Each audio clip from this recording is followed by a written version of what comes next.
รัตนีសូមឲ្យព្រះដ៏មានព្រះភិក្ខធ្វើនៅសេចក្តីអនុគ្រោះ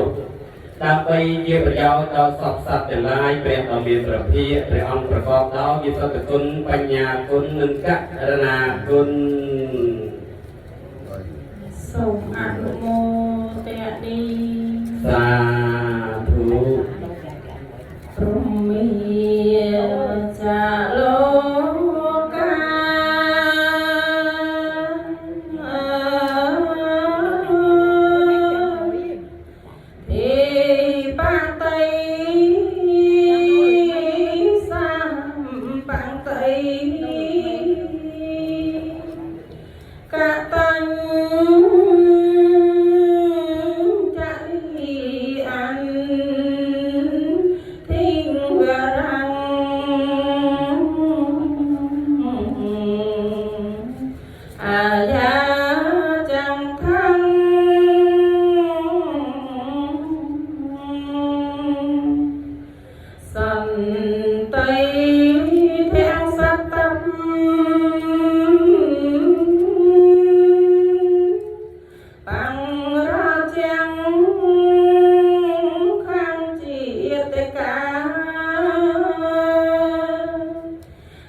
សូមអនុមោទនាត្រង់ត្រាស់ស្ដាប់នៅព្រះធម៌ទេសនាសូមអនុមោ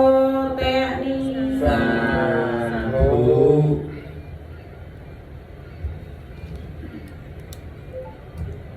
Thank you.